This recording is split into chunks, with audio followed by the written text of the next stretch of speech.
നമസ്കാരം. നമ്പർ 1 കേരളത്തിന് എന്തുപറ്റി എന്ന ചോദ്യമാണ് 2 ദിവസമായി ഈ സംസ്ഥാനത്ത് ഉയരുന്നത്.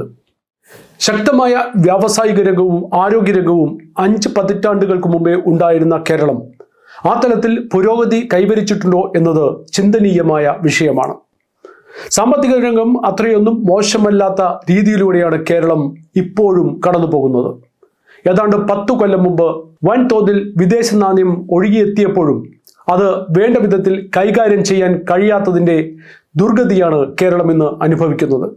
ഇത് ഭരണകൂടങ്ങളുടെ പിടിപ്പുകേട് ഒന്നുകൊണ്ട് മാത്രമാണ്. കേരളം നമ്പർ 1 ആകുന്നത് ആരുടെ സംഭാവനയാണെന്ന് ചോദിച്ചാൽ അത് ജനങ്ങളുടെ കഷ്ടപ്പാടിൻ്റെയും കഠിനാധ്വാനത്തിൻ്റെയും ബാക്കി പത്രമാണ് എന്ന് പറയുന്നതാകാം ശരി. ഇതിൽ രാഷ്ട്രീയക്കാരുടെ പങ്ക് എന്താണെന്നുള്ള ചോദ്യം ചോദിച്ചാൽ വളരെ പരിമിതം എന്ന് തന്നെ പറയേണ്ടി വരും.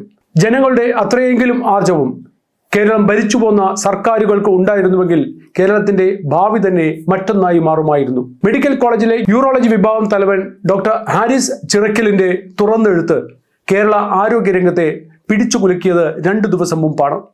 കടുത്ത വിമർശനം ഏറ്റുവാങ്ങിയ സർക്കാരും ആരോഗ്യമന്ത്രിയും ജാള്യത മറയ്ക്കുവാൻ ഉണർന്ന് പ്രവർത്തിക്കുകയും ഇന്നലെ ഓപ്പറേഷന് വേണ്ടിയുള്ള മരുന്നും സാമഗ്രികളും എത്തിക്കുവാനുള്ള നീക്കം നടത്തുകയും ചെയ്തു. ഇതൊന്നും കഴിയാഞ്ഞിട്ടില്ല എന്നുള്ളതും എന്തുകൊണ്ടാണ് ഇത്രനാൾ ഇത് നടക്കാതിരുന്നു എന്നുള്ളതും ചിന്താ വിഷയങ്ങൾ തന്നെയാണ്. ധനകാര്യ വകുപ്പിന്റെയും ആരോഗ്യ വകുപ്പിന്റെയും ഉണർന്ന പ്രവർത്തന നാടകം നേരത്തെ നടത്തിയിരുന്നെങ്കിൽ കേരളത്തിലെ ആരോഗ്യരംഗത്ത് തുടർന്നു പോരുന്ന അനാസ്ഥ ജനങ്ങൾ അറിയുമായിരുന്നില്ല.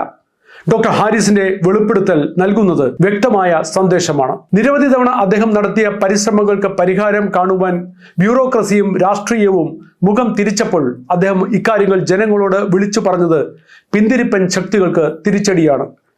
പിൻവാതിലിലൂടെ കയറപ്പെടുന്ന വ്യക്തികൾക്ക് മുൻവാതിലിൽ പ്രവേശനത്തിന് കാത്തുനിൽക്കുന്ന യഥാർത്ഥ അർഹരായവരോട് തോന്നുന്ന പുച്ഛത്തിന്റെ മറ്റൊരു രൂപമാണ് അർഹരായ ജനങ്ങൾക്ക് സേവനം ചെയ്യുവാൻ വിമുഖത കാട്ടുന്ന സർക്കാർ നടപടിക്രമങ്ങളും തടസ്സം നിൽക്കുന്ന ഉദ്യോഗസ്ഥ രാഷ്ട്രീയ പ്രമാണിമാരും. അപ്പോൾ കഴിയാഞ്ഞിട്ടില്ല, മറിച്ച് ചെയ്യുവാനുള്ള താല്പര്യം ഇല്ലാത്തത് കൊണ്ട് മാത്രമാണ് ഇതൊക്കെ സംഭവിക്കുന്നത്. സമൂഹത്തിലെ പാവപ്പെട്ടവരുടെ ആശാ കേന്ദ്രമായ മെഡിക്കൽ കോളേജിലെ സ്ഥിതി പുറത്തു കൊണ്ടുവരികയും ചർച്ചയാക്കുകയും ചെയ്ത ഡോക്ടർ ഹാരിസിന് എതിർപ്പുകളും രാഷ്ട്രീയ ഒറ്റപ്പെടുത്തലുകളും നേരിടേണ്ടി വന്നേക്കാം. എന്നാൽ ജനങ്ങൾ അദ്ദേഹത്തിന്റെ ഒപ്പം ഉണ്ടാകുമോ എന്ന് പ്രസക്തമായ ചോദ്യമാണ്. ചർച്ചകളെല്ലാം ജാതി മത വർഗ ചിന്തകളിലേക്ക് വഴി തിരിച്ചുവിടുന്ന സമ്പ്രദായത്തിന് പിന്നിൽ പ്രവർത്തിക്കുന്നവർ രാഷ്ട്രീയക്കാർ തന്നെയാണ്. യാതൊരു മടിയും കൂടാതെ ഇതിനെയൊക്കെ താങ്ങുന്ന മാധ്യമ സിംഹങ്ങൾ യഥാർത്ഥത്തിൽ അവരുടെ സ്വന്തം രാഷ്ട്രീയ ചേരിക്ക് മേന്മ കൂട്ടുവാൻ ശ്രമിക്കുന്നു. സർക്കാരിന്റെ കയ്യിൽ മരുന്നും ഉപകരണങ്ങളും വാങ്ങാൻ ഫണ്ട് ഇല്ലാത്തത് കൊണ്ടാണോ, അതോ അതിനുവേണ്ട ആർജവം കാണിക്കാത്തത് കൊണ്ടാണോ സർക്കാർ ആശുപത്രികളെ ആശ്രയിക്കുന്ന രോഗികൾക്ക് ഈ ദുരവസ്ഥ കാണേണ്ടി വരുന്നത് എന്ന് പ്രബുദ്ധ കേരളം വിലയിരുത്തട്ടെ.